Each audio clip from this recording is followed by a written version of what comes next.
Soon Mary's death reached her family. As the days passed, Mary's family struggled to come to terms with her loss. Her mother's tears seemed endless, and her words were filled with regret. "If only I had known," she repeated, "I would have done everything to save her." John, filled with remorse, couldn't bear to look at himself in the mirror. He remembered the times he had argued with Mary, the times he had ignored her pleas for help. "If only I had listened," he whispered, his voice shaking with sorrow. Emma, the youngest, missed her aunt dearly. She remembered the bright clothes Mary had bought for her, the way she had smiled when Emma had hugged her tight. "Auntie, why did you have to go?" Emma cried, her small body shaking with grief. As the days went by after Mary's burial, the family slowly returned to their normal routines. John went back to work, their mother resumed her business, and Emma returned to school, though she still deeply missed her aunt. But little did they know, a series of strange and tragic events was about to unfold. One evening, John closed up his shop and headed home, exhausted from the day's work. The next morning, he received a devastating call. His shop had been burnt to the ground. Rushing to the scene, John was met with the charred remains of his livelihood. The cause of the fire, according to eyewitnesses, was John's own negligence. He had left a light on overnight, overcome with grief and despair. John packed his bags and fled to the village, seeking comfort from his mother, but upon arriving, John was met with yet another calamity. As he recounted his misfortune to his mother, she was overcome with emotion and suffered a heart attack, collapsing to the floor. John screamed for help, and people rushed to his mother's side, rushing her to the hospital. The doctors quickly attended to her, but John's world was crumbling around him. As he sat in the hospital, anxiously awaiting news of his mother's condition, John couldn't shake the feeling that something sinister was at play. Was this all just a terrible coincidence, or was Mary's spirit seeking revenge from beyond the grave? He asked himself. Emma's world was turned upside down when she heard the news about her mother's illness. She immediately left school and rushed to the hospital to be by her mother's side. As the doctors worked tirelessly to save her mother's life, Emma watched anxiously, her heart heavy with worry. The medical bills were piling up, and John was doing everything he could to cover the costs, but it seemed like no matter how much money he spent, it wasn't enough. In a desperate bid to save her mother, Emma took matters into her own hands. She sold some of the goods from her mother's shop, but it wasn't enough. So, she made the difficult decision to sell the shop itself, hoping that the money would be enough to save her mother's life. 2 weeks after the last bill was paid, Emma's mother took a turn for the worse. It was midnight, and the hospital room was dimly lit, the only sound the beeping of the machines. Emma held her mother's hand, tears streaming down her face as she watched her mother's condition deteriorate, and then, in an instant, it was all over. Emma's mother closed her eyes, and her chest stopped rising and falling. And the room fell silent. Emma screamed, her voice echoing through the hospital corridors. She had lost her mother, the person she loved most in the world. John was by her side, holding her tight, but nothing could ease the pain of her loss. As they mourned, Emma couldn't help but wonder if her mother's death was somehow connected to Mary's passing. Was this all just a terrible coincidence, or was something more sinister at play? John's cries echoed through the hospital corridors as he mourned the loss of his mother. He was consumed by regret and grief, replaying the memories of how they had treated Mary when she was ill. Why, death, why? John wailed, his body shaking with sobs. You took our sister, and now our mother. What have we done to deserve this? The hospital staff tried to console him, but John was beyond comfort. He felt lost and alone, unsure of how to care for himself and Emma. After the funeral, John and Emma returned to their village, struggling to make ends meet. They had no money, no food, and no hope. The apartment they had been living in was no longer an option, as they couldn't afford the rent. So, they moved back into the small, dilapidated house they had left behind. Life was a daily struggle, and John felt like he was failing Emma. One day, John called Emma into the city room, his eyes filled with a mix of desperation and determination. "Emma, I have to do something to provide for us. I'm going to start pushing a wheelbarrow in the market." Emma looked at him, unsure of what to say. She knew they had no other options, but the thought of her brother doing such hard labor was difficult to bear. John saw the concern in her eyes and nodded. "It's the only way, Emma. We have to survive." 2 days later, John set off for the market, his wheelbarrow by his side. He was determined to make a living, no matter how hard it was. But as he walked, he couldn't shake off the feeling that they were being punished for their past mistakes.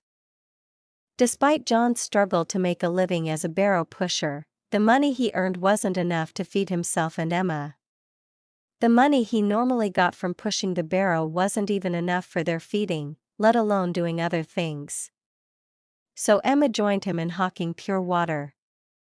Emma became a pure water hawker, and together they continued doing that to make a living for a complete 2 years. One day, Miss Sonia, the lady who had helped Mary when she first arrived in the city, came back from London.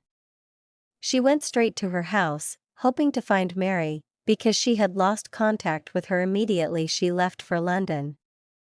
On reaching the house, she found out that everywhere was locked.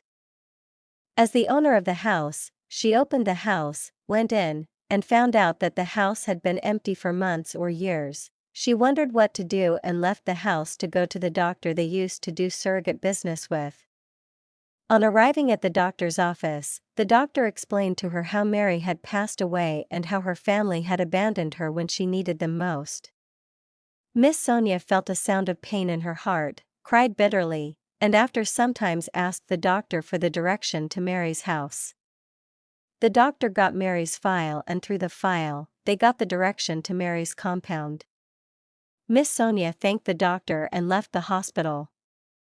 When Miss Sonia arrived at Mary's compound, she found her siblings, Emma and John, and greeted them, asking if she was at the right place, at Mary's compound.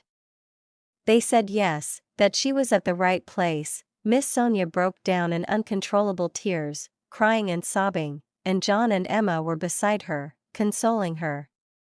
She was crying, saying that she had heard everything about how Mary passed away, and asked them to please show her Mary's grave. They showed her Mary's grave, and she went to the grave, knelt down, and started crying again. This time, she cried so bitterly that her eyes turned red. She said to Mary, "You are such a kind woman. Sorry I wasn't there to help you. Sorry I wasn't here to direct you on how to use your money. You used the money in a wrong way. Although family matters, but at least you should have established yourself first before you think about your family. I am so sorry I lost contact immediately I entered flight to London. Finally, your kindness has taken you to your early grave," she cried as she knelt down beside the grave. Emma and John were just standing, looking at her surprisingly, and they were asking themselves who the lady was. Within a short time, the lady left the grave and came to them and said, "I am Miss Sonia, the lady who helped Mary when she first came to Lagos, when she first came to the city. I hope she must have told you people who I was." They nodded in agreement, remembering when Mary once said that she met a very kind lady who helped her to get a well-paid job. They said yes, that they could remember, but they had never set their eyes on her before. And Miss Sonia smiled and said to them that she traveled out of the country, that she just came in within the week, and they said, "Wow, you are welcome," and Miss Sonia asked them about their mother, and the both of them bent down their heads in shame and said that their mother passed away not long after Mary died. And she also died. Miss Sonia felt so pity for them and said to them, "I'm so sorry for your loss. Please accept my sympathy." And Miss Sonia now continued, asking them why they never helped Mary when she was so much in need of their help.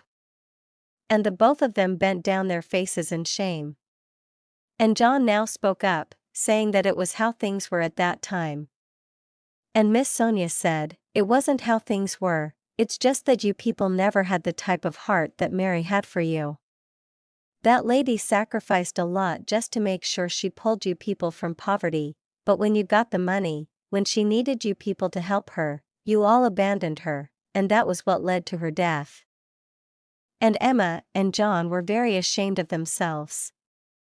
And Miss Sonia asked them what happened, why they were like this, very casual and very local, and they were looking so hungry. And they said that when their mother was sick, that before she died, that they used all the money that they had to make sure that they saved her life, but it happened that she didn't survive, and the money just vanished like that. And Miss Solia smiled and said to them, "Appreciate someone who did good for you. Appreciate someone who sacrificed a lot just for your sake. No matter how things were then, you should have at least put an effort in saving her life. Your sister Mary had a lot of chance to live, but your greediness couldn't let her live again," she said, and gave them 10,000 naira. "Use this little token of money for your feeding. I can't give you a huge amount of money since you never remembered your blood sister. How much of me that was never in any way connected to you people? I am sorry. I would have helped you, but the way you people treated my friend has made me knock." She worked very close to her car and said, "Sometimes in life, family matters, but at least try and establish yourself first before you establish your family. Build in yourself so that whenever you need anybody's help or you need your family's help, if they couldn't help you, you can be able to help yourself." She said and shook her head in disappointment and went back to the city. Therefore, Emma and John were left to suffer. The 10,000 naira that was given to them by Miss Sonia was like 1,000,000 naira that had been given to them.